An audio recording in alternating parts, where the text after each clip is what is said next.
자, 먼저 1절과 2절에서는 그 이제 초대 왕이 될 사울에 대해서 소개하는 내용이 나와 있습니다. 사울은 무슨 지파라고요? 지파는 혹시 기억나십니까? 사사시대 마지막 대목에 와서 그 레위첩 사건 때문에 아주 베냐민 지파하고 나머지 11지파 사이에 엄청난 전쟁이 한번 일어났죠. 그렇게 해서 베냐민 지파가 완전히 쑥밭이 됐습니다. 그래서 남자들이 다 전쟁터에서 다 죽어버려요. 2만 6천 명이 나갔는데 2만 5천 명이 죽게 됩니다. 베냐민 군사들이. 그러니까 남자들이 이제 거의 씨가 말라버릴 정도가 돼버렸죠. 이제 그제서야 남은 11지파가 하나님 앞에서 울면서 회개하시오. 어쨌든 우리 형제 지파하고 싸워서 이 한 지파가 없어지게 생겼으니 이거 진짜 심각한 일이거든요. 그래서 하나님 앞에 막 회개하죠. 근데 이미 때는 지나갔죠. 버스는 지나갔고 어떻게 이걸 할 수 있을까? 그래서 베냐민 지파 불과 몇 명 안 남은 이 남자들, 어쨌든 여자들 짝지어 줘야 될 거 아니에요. 여자들도 그때 상당히 죽었어요. 굉장히 많은 숫자가 죽었습니다. 그래서 베냐민 지파는 거의 끝났다고 보는 거죠. 그런데 이제 이 꺼진 불을 다시 살리는 거예요. 11지파가. 그렇게 합심해서 그 당시에 전쟁에 참여하지 않았던 길라데 아베스에 가서 치면서 거기서 400명의 여자를 데리고 와요. 그래서 베냐민에게 그때 600명 베냐민 군사가 도망갔는데 그 사람들 다 불러와가지고 그 중에 400명 채워줍니다. 길라데 아베스 사람으로 여자들로 채워주고 또 나머지 사람들은 뭐죠? 실로에서 축제가 있는데 이제 그때 춤추러 나오는 여자들이 있는데 그 춤추러 나오는 여자들 숲에 숨어 있다가 요즘으로 말하자면 보쌈 해라. 그렇게 해서 이제 보쌈을 해가지고 그래서 베냐민 지파를 명맥을 간신히 유지하게 됐습니다. 그러니까 지금 시점은 그 사건이 있고 그렇게 세월이 많이 지난 시점이 아니에요. 그렇기 때문에 뭐 이 사람들이 부르면 인구가 부르면 얼마나 부르겠습니까? 그러니까 베냐민 지파는 사실 12지파 중에 원래 약간 약하기도 했지만 그 사건 이후로 엄청 많이 줄은 거예요. 그랬기 때문에 지금 이 지파가 말이 지파지 실제로 남자 수는 얼마 안 되는 지파예요. 굉장히 작은 지파예요. 그래서 자꾸 베냐민 지파를 얘기할 때에 작은 지파 중에 작은 지파다 이런 표현을 많이 쓰는 이유가 실제로 작아요. 그 사건 때문에.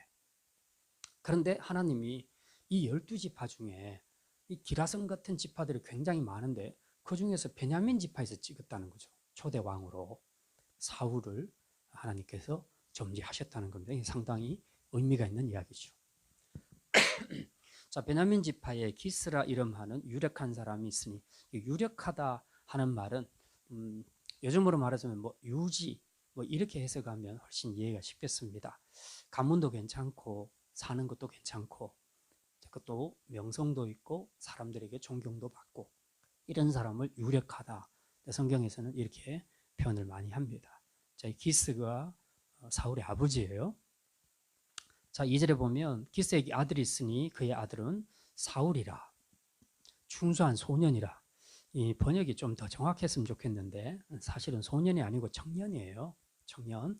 우리는 소년 하면 한 13, 14세 이런 애들 이하를 소년이라고 하는데 성경에서는 자꾸 소년이라는 말을 많이 씁니다. 이게 청년을 소년이라고 많이 번역을 해요. 청년입니다. 청년. 나이가 꽤 되는 청년입니다. 이스라엘 자손 중에 그보다 더 준수한 자가 없고 준수하다는 것은 외모상 잘생겼다는 얘기입니다. 그 다음에 키는 모든 백성보다 어깨 위만큼 크더라. 그러니까 보통 남자들이 뭐 지금의 예를 들어서 한 175다, 180이다. 그러면 이 사람은 195에서 한 2m 정도 된다. 그런 얘기죠. 어깨보다 위니까 얼굴 하나만큼 높다 하니까 키가 굉장히 컸다 하는 것을 알 수 있습니다. 벌써 이게 표현을 딱 보면요. 느낌이 오잖아요. 그죠? 잘생겼다. 키도 엄청 크다. 아주 덩치도 좋다. 흔히 아줌마들이 많이 하는 말, 왕과입니다. 장군과입니다. 그럴 때 이제 이런 표현을 많이 쓰지요. 예.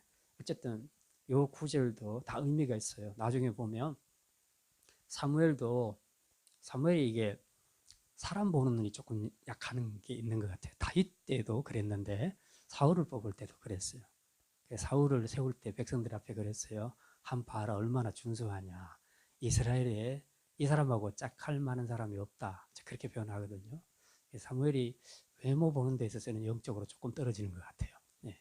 아무튼 뭐 일단 이거 자체가 나쁜 것은 아니죠. 잘생겼다, 키 크다, 뭐 덩치가 좋다. 이게 뭐 잘못된 것은 아니죠. 예. 어쨌든 이 사람이 이런 체격 조건을 가지고 있었다. 자, 이제 스토리는 시작됩니다. 3절부터 사울의 아버지 기스가 암나기를 잃고 그의 아들 사울에게 이르되 너는 일어나 한 사원을 데리고 가서 암나기들을 찾아라. 이제 사건의 발단이 아버지가 암나기들을 잃어버린 데 있었다는 겁니다. 뭐 이제 농경 사회에서는 암나기들이 일도 하지만 실제적으로 나귀들은 당시에 귀족들이 타고 다니는 교통수단이었어요. 예. 그렇기 때문에 굉장히 중요한 가치를 가지고 있는 겁니다. 이게 한두 마리도 아니고 아마 여러 마리를 동시에 잃어버린 것 같습니다.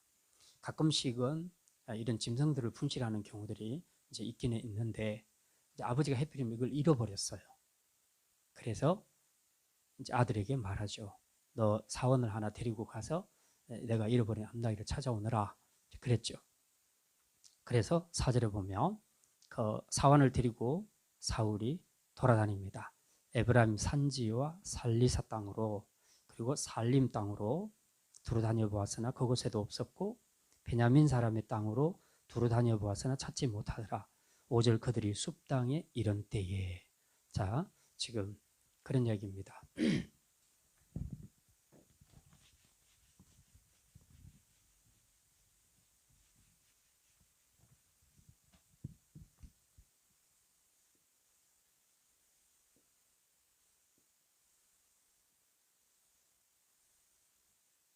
이쪽에 이제 에브라임 지파가 있고요.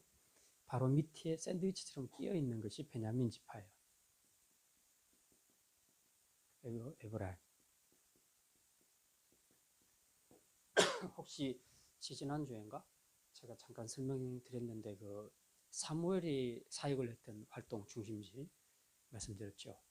베델. 그 다음에 여기가 미스바. 여기가 아마 이쪽이 길갈.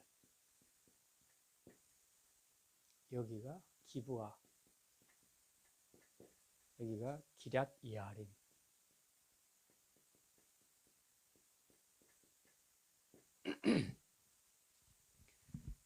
자, 이제 암나기를 찾으러 어디로 가냐 하면 원래 베냐민 지파잖아요. 그러니까 베냐민 땅에 살았을 거 아니에요. 지금 여기가 베냐민 지파입니다. 이렇게 해서 이렇게 올라가서 돌아와서 이렇게 돌아오게 됩니다. 그래서 여기서 사무엘을 만나게 돼요. 그러니까 잃어버린 것은 베냐민 지파 땅인데 찾으러 다닌 것은 에브라임 산지로 갔으니까 에브라임 지파 쪽으로 갑니다. 이게 산지가 있다 보니까 이게 뭐 베냐민 땅이냐 뭐 그런 게 있잖아요. 백두산을 놓고도 이게 중국 땅이냐 또 북한 땅이냐 이런 것처럼. 예. 어쨌든 이렇게 올라갔다가 다시 내려와서 마지막에 여기서 사무엘을 만나게 되는 이야기입니다. 요거는 이렇게 참고해 놓고요. 이따가 또 다시 설명할 기회가 나오겠습니다. 그들이 숲 땅에 이른 때, 그러니까 여기 에브라임 산지와 살리사, 살림, 이런 살리사하고 살림은 지도에 안 나타나요. 그리고 역사책에도 없습니다. 그래서 흔적은 없어요. 지명만 나와 있어요. 대체적으로 봤을 때 이 부근으로 봅니다. 이 부근으로. 여기가 이제 또 숲이에요. 숲 땅. 숲은 혹시 신명기 보신 분들은 아시겠지만 요단강 동편에도 여기 숲이라는 곳이 있어요. 여기서 그 모세가 신명기 그 강의했던 이제 그 땅이죠. 그 모압 평지. 모압 평지에 거기 이제 숲이 있어요. 여기도 숲이 있어요. 그래서 그 이름이 똑같은데 사실은 서로 다른 지역입니다.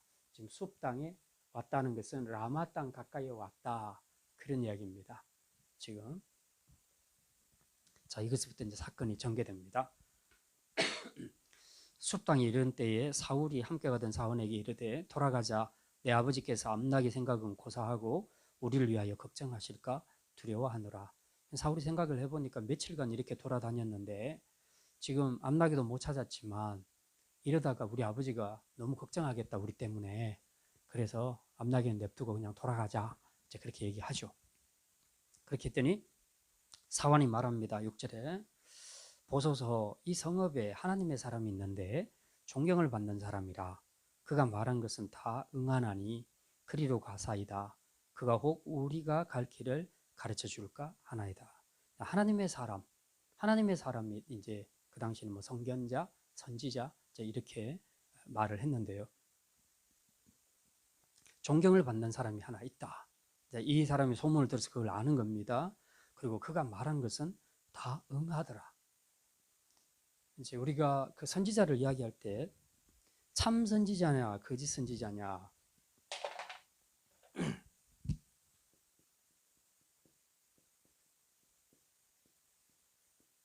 참 선지자냐, 거짓 선지자냐를 구분할 때 가장 확실한 첫 번째 구분이 뭐냐 하면 그가 한 예언이 성취되었느냐, 성취됐냐 안 됐냐 이걸 갖고 본다는 겁니다. 근데 성취됐다면 그건 확실하게 진짜 선지자다. 근데 뭐라고 말했는데 성취가 안 됐다. 그건 가짜다. 그렇게 본다는 거죠. 근데 오늘 여기서 이 사원은 뭐라고 말합니까? 그가 말한 것은 전부 다 응한다. 다 성취되었다. 이 말은 진짜 선지자다. 그 말이거든요. 네. 그래서 진짜 선지자니까 우리 한번 가보자. 혹 가면 그가 우리 갈 길을 가르쳐 줄까 하노라. 네, 합니다. 이제 이렇게 얘기하죠. 그래서 사원에게 말하죠. 야, 우리가 가는 것은 가겠는데 하나님의 사람한테 선지자한테 가면서 우리가 빈손으로 갈 수 있겠냐? 근데 우리는 지금 먹을 것도 다 떨어졌고 우리가 드릴 예물이 없다. 어떻게 하면 좋겠냐? 뭐가 있는 게 있냐? 그랬더니 8절에서 사원이 말하죠. 나한테 지금 은 한 세겔의 4분의 1이 있습니다. 은 한 세겔은 한 11.4g이라고 하는데 4분의 1 정도면 한 3g 정도 돼요. 3g이면 정말 작은 건데요. 요거 하나의 가치가 굉장합니다. 요 4분의 1 정도면 노동자의 한 달 임금에 해당된다고 합니다. 한 달 임금. 그러면 지금으로 하면 한 100, 좋게 한 100몇만 원은 된다고 봐야 되겠죠. 노동자들. 예, 그 정도 돈을 가지고 있었다는 겁니다. 이거 내가 가지고 있는데 이걸 우리가 하나님의 선지자에게 드립시다. 그렇게 얘기했던 거죠. 그 당시에는 하나님의 선지자에게 항상 예물을 갖고 갔습니다. 이게 보통 관례화된 일이기 때문에 누구든지 하나님 앞에 예물을 갖고 갑니다. 근데 드릴 것이 없으니까 이제 사울이 고민하니까 사환이 나한테 4분의 1 세겔이 있습니다. 그러면 이걸 가지고 가자. 그래서 길을 가르쳐 달라 하자. 그렇게 얘기하는 거죠. 네. 9절에 옛적 이스라엘에 사람이 하나님께 가서 물으려 하면 말하기를 선견자에게로 가자 하였으니 지금 선지자라 하는 자를 옛적에는 선견자라 일컬었더라. 선지자는 뭐고 선견자는 뭔가?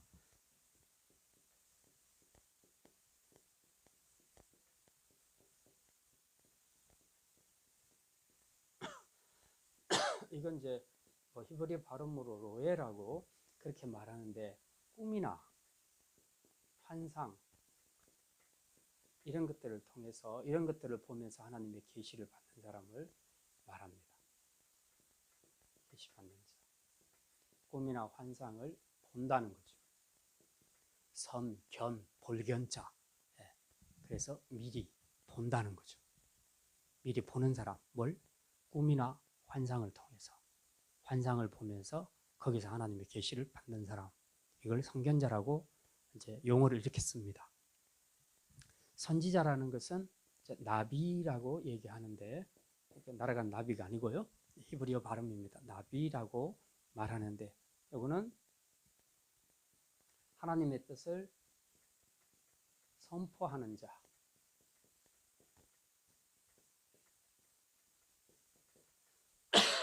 물론 전제 조건이 있습니다. 하나님께로부터 받은 계시의 말씀을 선포하는 자, 대언하는 자 하는 뜻이 있습니다. 그러니까 이 나비 선지자에게는 하나님의 뜻을 선포한다, 대언한다, 백성들에게 알려준다, 선포한다는 이 의미가 강조되고요. 선견자는 본다, 꿈과 환상을 보면서 하나님의 계시를 받는다. 물론 이 사람들도 전하기는 하는데 보는 쪽에 강조가 많이 가 있습니다. 그래서 선견이라고 말했고 이 사람들은 선지자라고 그렇게 얘기합니다. 하나님의 뜻을 먼저 아는 사람, 하나님의 뜻을 보는 사람. 사실은 별 차이는 없어요. 강조점만 약간 차이가 있을 뿐입니다. 다만 선지자라는 용어가 공식적으로 사용된 것은 이때부터고요. 그 이전에는 하나님의 사람들이 선지자 일을 했어도 선지자라고 말하지 않고 선견자라고 말했다는 겁니다. 이런 용어를 썼다는 겁니다.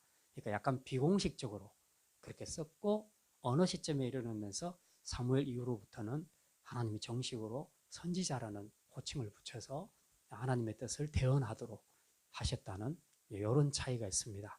뭐 근본 사역에 있어서는 큰 차이점이 없다. 이렇게 기억하시면 되겠습니다. 10절에 사울이 그의 사환에게 이르되 내 말이 옳다 가자 하고 그들이 하나님의 사람이 있는 성읍으로 가니라. 사울의 말을 들어보니까 참 일리가 있다. 그럼 그렇게 하자. 그렇게 해서 이제 간 겁니다. 11절 그들이 성읍을 향한 비탈길을 올라가는데 물 기르러 나오는 소녀들을 거기서 만나게 됩니다. 그래서 그들에게 묻죠. 선견자가 여기 있냐 물었더니 그 소녀들이 대답합니다. 보소서 그가 당신보다 앞서갔으니 빨리 가소서. 백성이 오늘 산당에서 제사를 드리므로 그가 오늘 성읍에 들어오셨나이다. 당신들이 성읍으로 들어가면 그가 먹으러 산당에 올라가기 전에 곧 만나리이다. 그가 오기 전에는 백성이 먹지 아니하나니 이는 그가 제물을 축사한 후에야 청함을 받은 자가 먹음이니이다. 그러므로 지금 올라가서서 곧 그를 만나리이다. 지금 방금 지나갔어요. 근데 지금 가면 따라 붙일 수 있을 거예요. 오늘 지금 사무엘 그 선견자가, 사무엘이라는 이름은 말하지 않지만 선지자가 지금 오늘 그 산당에서 제사가 있어서 오늘 옵니다. 근데 화목제라 이게 축사하고 난 다음에 사람들하고 같이 먹어야 되기 때문에 초대받은 사람들도 축사하기 전에는 먹을 수 없습니다. 그러니까 그때까지 시간을 좀 벌어놓고 시간이 있으니까 지금 빨리 달려가게 되면 이제 시작하기 전에 그 선지자를 만날 수 있을 겁니다. 지금 그 이야기를 하는 거죠. 여기 보면 12절에 산당에서 제사를 드린다. 그런 용어가 있죠. 오늘 배경 설명들은 조금 아시는 것이 좋을 것 같습니다. 혹시 이제 열왕기 상하를 읽으면서 산당이라는 용어를 많이 보셨죠? 왕들이 산당을 폐하는 종교개혁을 할 때에 뭐 히스기야 왕이나 요시야 왕 같은 사람은 종교개혁을 할 때 우상들도 때려 부수고 막 불도 지르고 그렇게도 하지만 또 산당을 폐하기도 하고 그런 일이 있었죠. 근데 또 어떤 왕들은 종교개혁을 하면서도 다른 거는 다 하는데 산당은 폐하지 못하였더라 이렇게 나옵니다. 그래서 이제 그 대목을 읽을 때 도대체 산당을 폐한다는 게 뭐지? 산당이 무슨 역할을 했지? 근데 왜 이걸 다 폐해야 되는가? 또 안 폐하면 왜 안 되는가? 이제 이런 그 의문점이 좀 들 수가 있습니다. 오늘 본문에 보니까 사무엘은 산당에서 제사를 드리고 있어요. 그래서 이거 좀 이상하다. 이건 히스기야 왕이나 요시야 종교 교육의 기준으로 보면 산당에서는 제사 드리면 안 되는데 이게 뭘까? 좀 정리를 해야 될 것 같습니다. 산당이라는 것은 산이 이렇게 있으면 산 꼭대기가 항상 뾰족한 것은 아니잖아요. 우리 보기는 뾰족하게 보여도 그 위에 올라가면 항상 이렇게 평평한 데가 있어요. 자, 이쪽을 이야기합니다. 이 평평한 곳에다가 산당을 짓습니다. 이제 보통 보면 다른 우상을 섬기는 나라들이 산 꼭대기 위에다 주로 많이 지어요. 대구에도 보면 그 무슨 절에 보면요, 그 뉴스에도 많이 나왔는데 입시철만 되면 사람들이 팔공산 대구 가면 팔공산이 있는데요. 그 꼭대기 올라가면 미륵불이 하나 앉아 있습니다. 예, 서 있는지 앉아 있는지 아무튼 있어요. 예, 있는데 이제 거기 가면 다 사람들이 엎드려져서 절하면서 기도를 하는 거죠. 그래서 뭐 제가 아는 어떤 분이 그렇게 얘기합니다. 왜 사람들이 거기다 다 엎드려질까 했는데 올라갈 때에 너무 가파르고 힘드니까 지쳐가지고 다 올라가서는 저절로 다 엎드린대요. 예. 그래서 다 엎드려서 엎드린 김에 이제 소원도 빌고 이제 그렇게 한다 뭐 그런 얘기도 하더라고요. 심리적으로 사람들은 제사를 지낼 때에 어디 뭐 깊숙이 땅 지하 이런 데서 안 하고 꼭 산 위에 올라가서 높은 데서 이제 그렇게 제사를 드리는 거죠. 그러니까 우상을 섬기는 이방 종교들도 대부분 산 위에 꼭대기에다가 많이 했어요. 예. 그리고 우리가 잘 아는 것처럼 그 엘리야가 바알 선지자들과 싸울 때도 갈멜산상에서 싸우잖아요. 그죠? 이런 육지에서 싸우지 않아요. 항상 보면 산당이 있는 신들의 집이 있다고 생각되는 그런 곳. 그러니까 제가 그 이란에 갔을 때도 조로아스트교 신전을 올라가는데 죽을 뻔했어요. 얼마나 힘든지. 날씨는 막 정확하게 55도였어요. 55도 날씨를 걸어가는데 그냥 물병 가져가도 소용없어요. 얼음 채워서 갔는데 한 10분 지나니까 이게 뜨끈뜨끈한 물이 되더라고요. 그렇게 해서 끝까지 이제 조로아스트교 신전까지 올라갔는데 그 신전들이 전부 산꼭대기에 다 있는 거예요. 산꼭대기 보면. 근데 이제 이런 것들이 전부 그 가나안 족속들이 이 짓을 해놓은 거예요.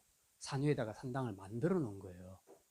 이제 만들어 놨는데 어느 날부터 유대인들도 여기서 하나님께 제사를 드리더라는 거죠. 그럼 무슨 일이 있었기에 이제 왜 이런 일이 있게 되었을까?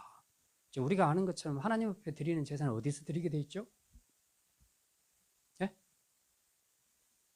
성전에서 드리게 돼 있죠. 성전.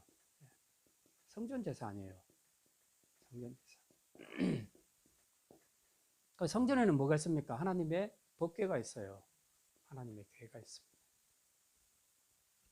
성전 안에 하나님의 궤가 있을 때에 이제 그곳에서 그거는 확실하게 다른 뭐 이유 될 것도 없이 무조건 거기가 하나님께 제사 드리는 자리입니다. 예배하는 자리란 말이죠. 근데 이제 이게 언제 깨졌냐 하면 우리 사무엘상에서 그 블레셋에게 언약궤를 빼앗기는 사건이 있잖아요. 언약궤를 빼앗기고 실로가 상당히 타격을 입게 됩니다. 그렇게 해서 그 당시에는 그러니까 예루살렘의 성전으로 세워져서 그렇게 정상적으로 성전 제사를 드리는 것은 다윗 때 이후부터고 그 이전에는 실로가 그 역할을 했어요. 성소 역할을 했거든요. 근데 문제는 하나님의 언약궤가 실로에 있다가 이제 빼앗겼단 말이죠. 블레셋 사람들에 의해서. 빼앗겼는데 정상적으로 복귀가 돼야 되는데 복귀가 안 되잖아요.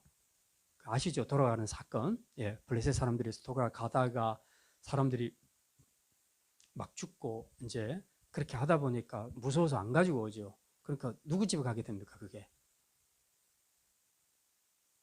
이스라엘 사람들이 못 받겠다 그래가지고 누구 집에 가요?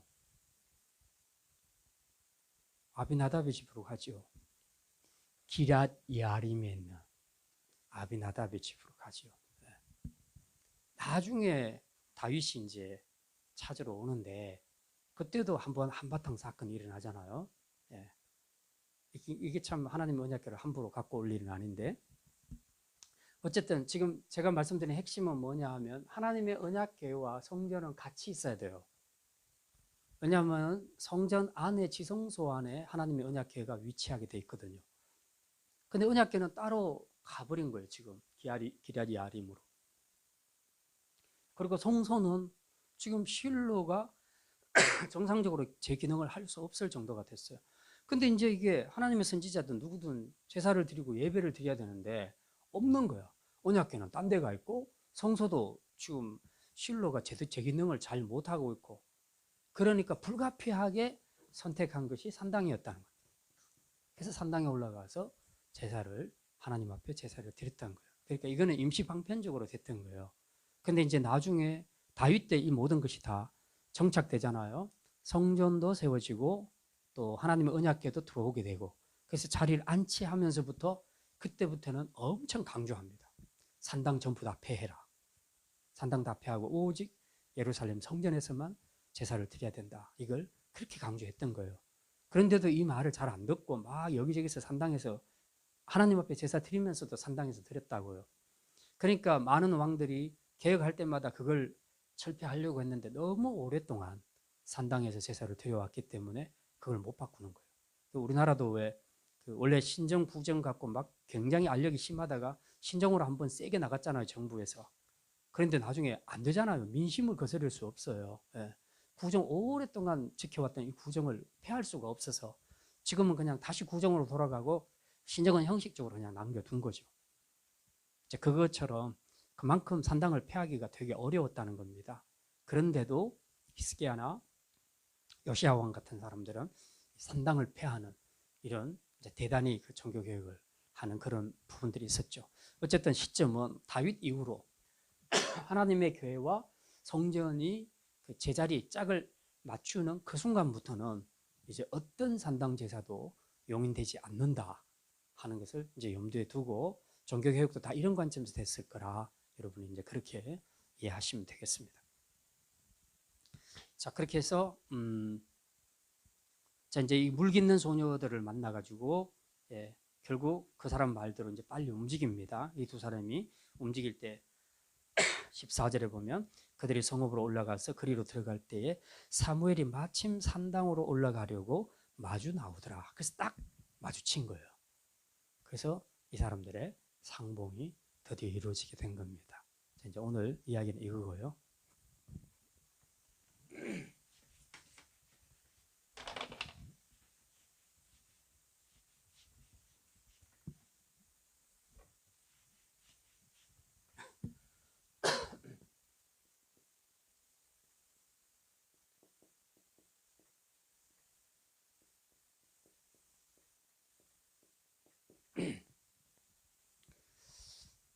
자, 이제 오늘 이야기는 아까 제가 처음 시작할 때 이런 관점으로 읽어보시라. 다음 주 때까지는, 분량까지는 이렇게 읽어보시라고 말씀드린 것이 뭐냐 하면, 이 지금 신정체제에서 왕정체제로 넘어가는 이것을 하나님이 수용하셨고, 이제 왕정체제 안에서 첫 번째 왕을 누구로 세울 것인가 하는 건데, 결국 그걸 세우시는 분은 하나님이시죠. 그러니까 하나님이 지금 그 일을 다 하시는 겁니다. 다 하시는데 그 과정들이 보니까 오늘 좀 긴 스토리로 나와 있지만 이렇게 나와 있죠. 첫 번째 사건이 뭡니까? 기스가 암나귀를 품실한 사건이죠.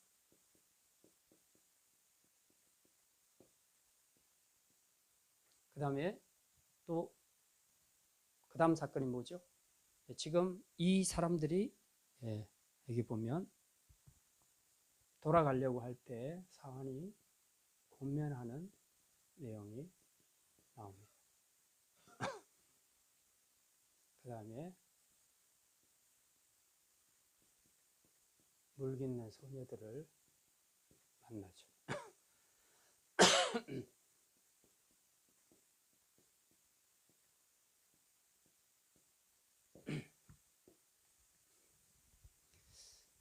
자, 이 하나님이 어떻게 한 사울왕 한 명을 세우기 위해서 어떻게 하나님이 이 사건들을 진행시키시는가 하는 것들을 보니까 이 네 단계로 이루어진 것을 볼 수 있습니다. 첫 번째는 그 아버지가 암나귀를 품실하게 만듭니다. 그래서 분실을 했어요. 이제 그걸 찾으러 가게 되죠.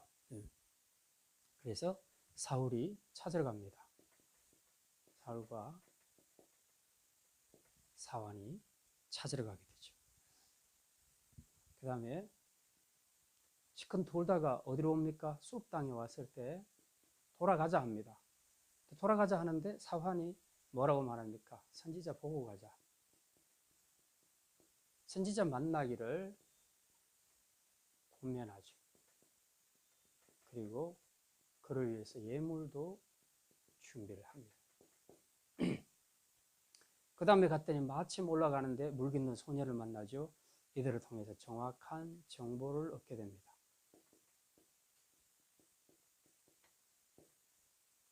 그렇게 해서 사무엘을 제때 만나게 되죠.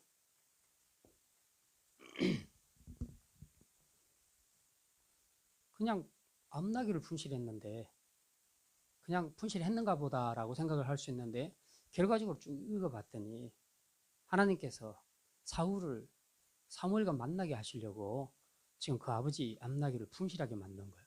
분실하게 만든 거. 우리는 가끔씩 살아가면서 그런 생각을 합니다. 내가 뭔가를 잃었다, 분실했다, 그리고 많이 손실을 입었다. 그러면 굉장히 기분 나빠요. 기분 나쁘고 왜 하나님께서 이렇게 하셨을까? 라는 그런 그 불평과 불만 이런 것들이 나오기가 쉽습니다. 이게 본능적인 반응들이에요.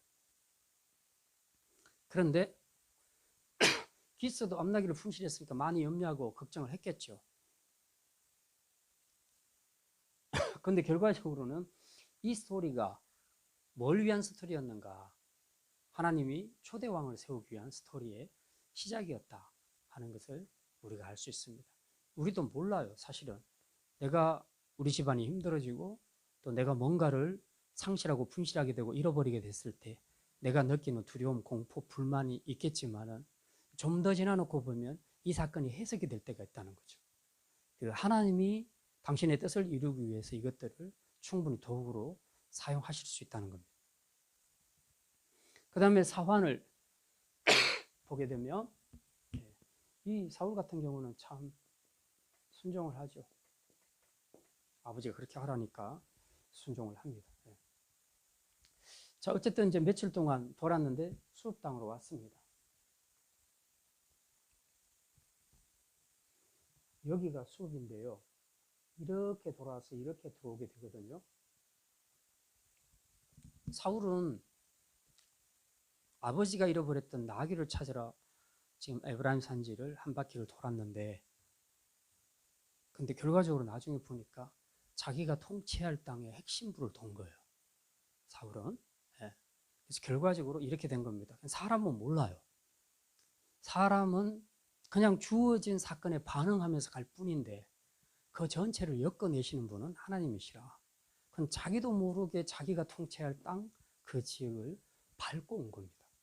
다 나귀만 찾았겠어 보면서 모든 지형을 다 봤을 거 아닙니까? 그래서 하나님의 일하심은 우리의 생각과 차원을 뛰어넘는다 하는 것을 우리가 알 수 있습니다. 거기다가 또 예물까지 준비를 하죠. 하나님께서 단계별로 사건도 준비하시고 사람도 다 준비하십니다. 여기 보니까 사환이 이렇게 그 세계를 가지고 있을 줄은 몰랐죠. 하나님이 준비시킨 겁니다. 어쨌든 하나님의 선지자를 만나러 갈 때 예물 드리는 것은 그 당시에 관례였으니까.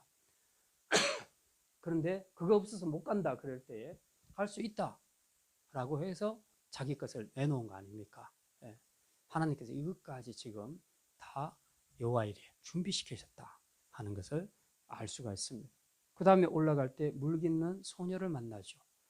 지금 뭐 요즘 같으면 다 뭐 핸드폰으로 누가 어디 있고 뭐 장소 이런 거 다 추적할 수 있지만 그 당시에는 그냥 길만 엇갈려도 못 찾는 거예요. 절대로.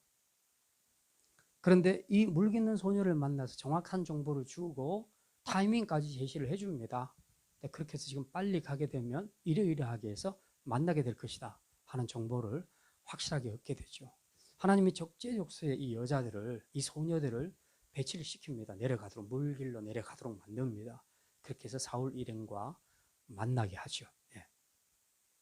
그리고 이 정보에 따라 움직이며 갔더니 결국은 사무엘을 만났는데 제때 만났다. 조금만 늦게 갔거나 조금만 일찍 갔으면 길이 어긋날 수도 있었는데 그렇지 않고 정확한 타임에 만나게 됐다는 겁니다. 자, 뭘 이야기하냐 하면 이 모든 이야기들을 쫙 읽어보면 우리가 맨 먼저 느끼는 것이 정말 기가 막히다. 참 우연히 그 여자를 만났고 우연히 뭘 했고, 그런데 우연이 아니라는 겁니다. 우연이 아니다. 그러니까 하나님의 일하시면은 또 우리 성도들의 삶에는 우연이란 것이 없습니다. 하나님께서 크고 작은 모든 것들을 다 간섭하시고 섭리하신다는 것입니다. 심지어는 예수님 그렇게 말씀하셨습니다. 하늘을 나르는 참새 한 마리도 하나님의 허락하심이 없이는 땅에 떨어지는 법이 없다 그랬습니다.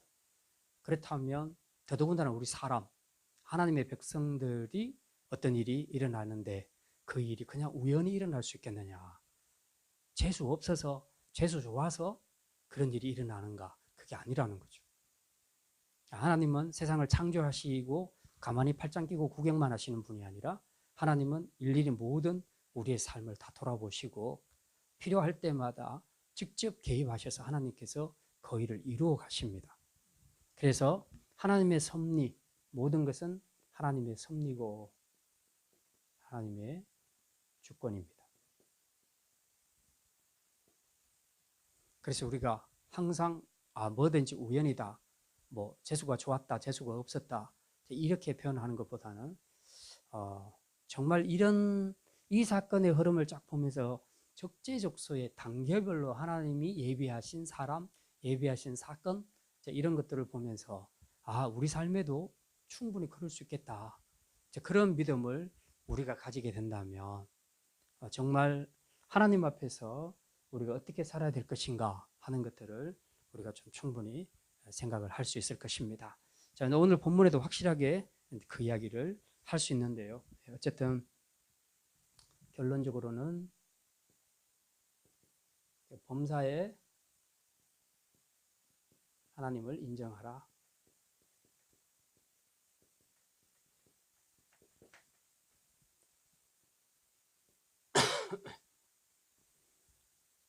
두 번째, 하나님께서 이렇게 우리에게 인도하실 때 우리가 하나님의 인도하심을 위해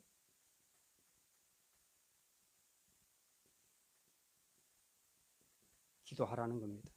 범사에 모든 일에는 다 하나님의 인도하심이 있다라고 믿는 것이 중요하고, 이걸 믿는다면 내가 어떤 것을 선택해야 되는데 어떻게 할까?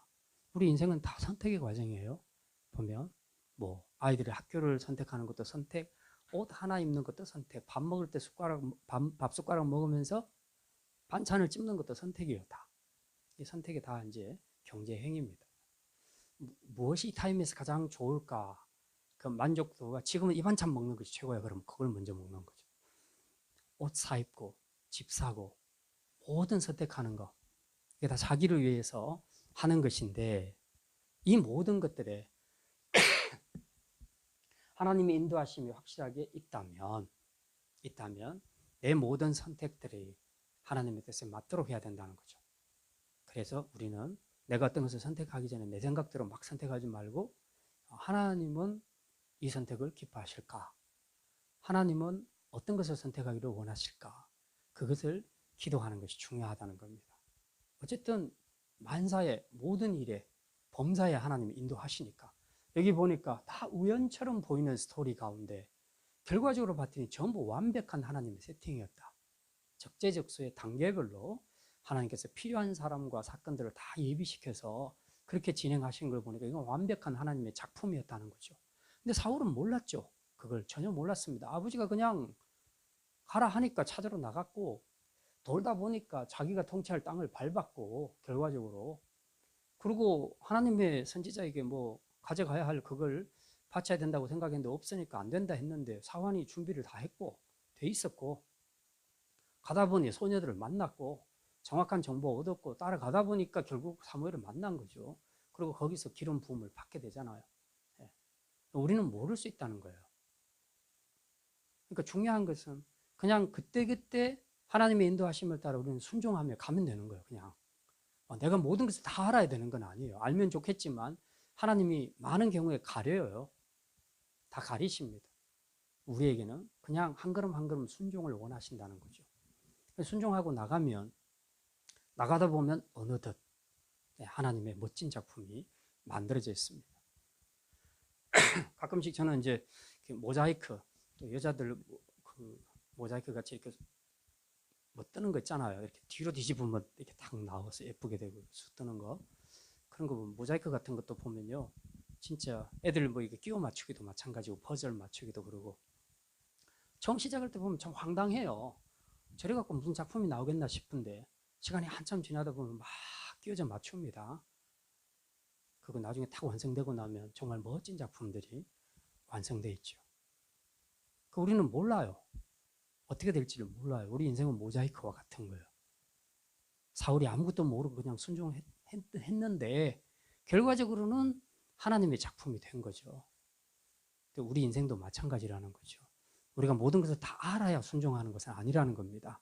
몰라도 그냥 아버지가 앞나기 찾아와 그러면 네 하고 나가면 되는 거예요. 그렇게 한 걸음 한 걸음 순종하다 보니까 하나님이 길을 열어주시고, 그러다 보니까 어느덧 왕으로 기름 부음을 받게 되더라는 겁니다.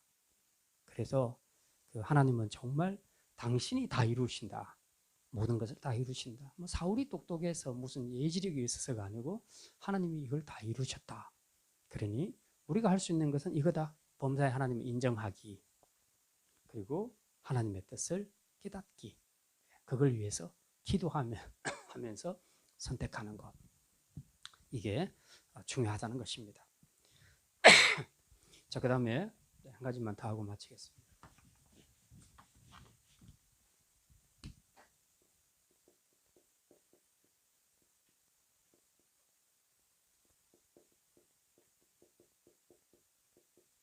사울의 성품과 영성입니다. 자, 오늘 본문에 보면 사울이 이렇게 해서 왕이 될 만한 리더로서 자질이, 장점 이런 것이 있구나 하는 것을 우리가 발견하게 됩니다.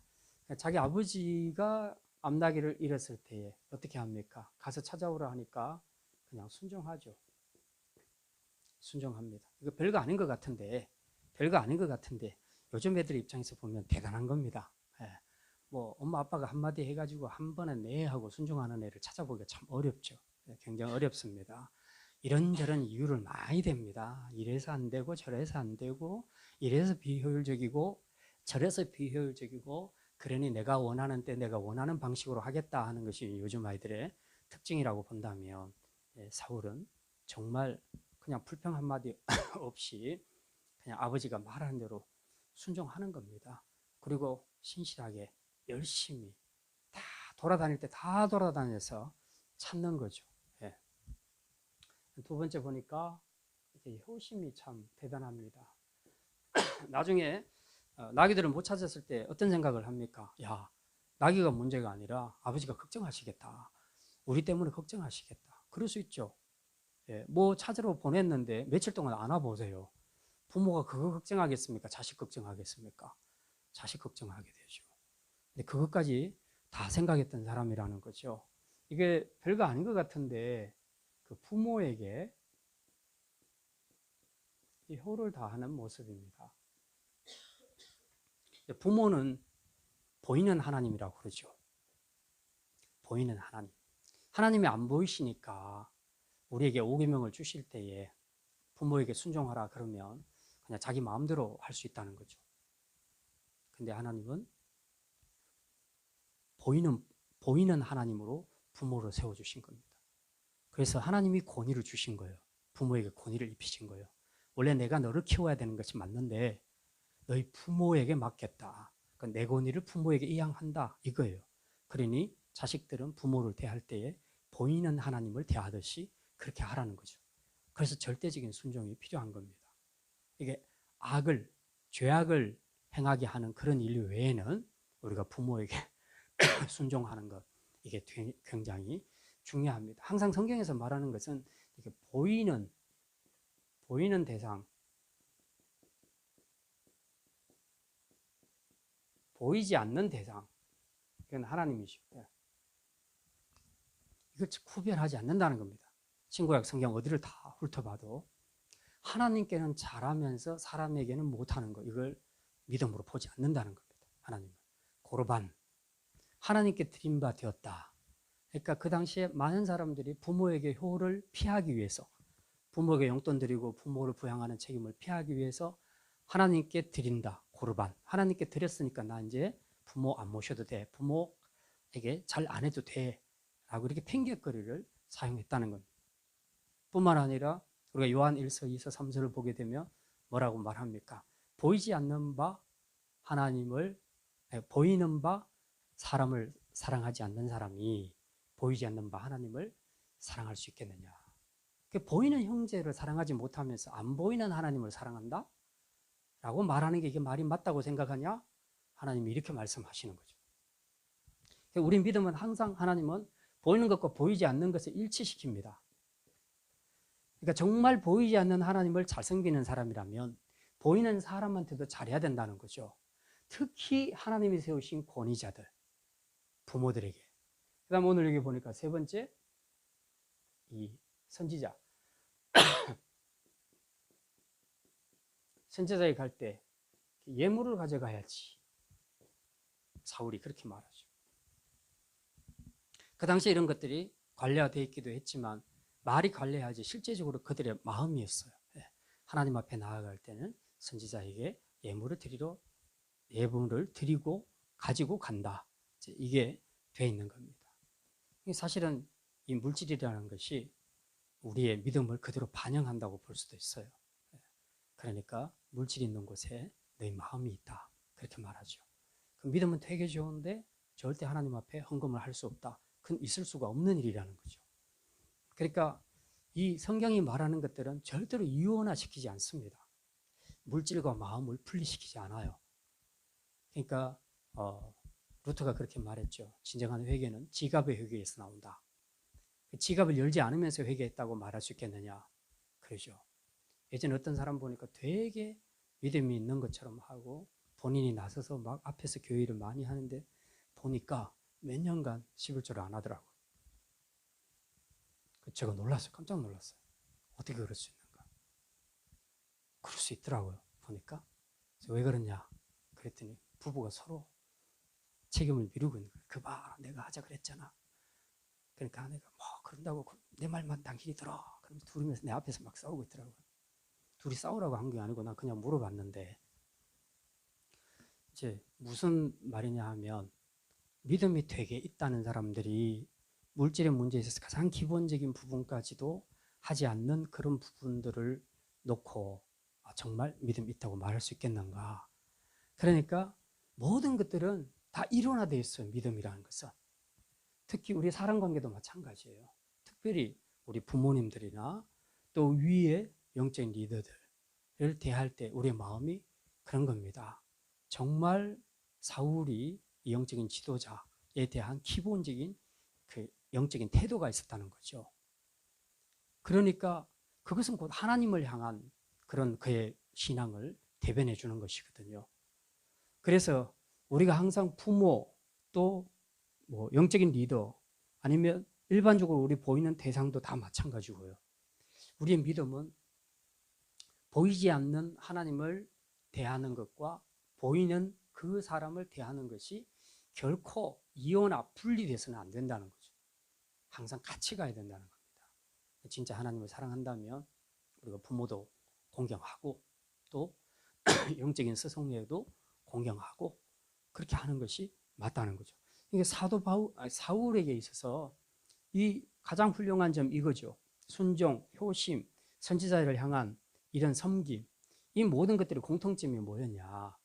보이는 대상과 보이지 않는 대상을 구분하지 않았다는 겁니다. 항상 보이지 않는 하나님을 섬기는 그 마음으로 보이는 대상을 잘 섬겼다는 거. 이게 우리 신앙생활에서 굉장히 중요한 겁니다. 오늘 여기까지 하도록 하겠습니다.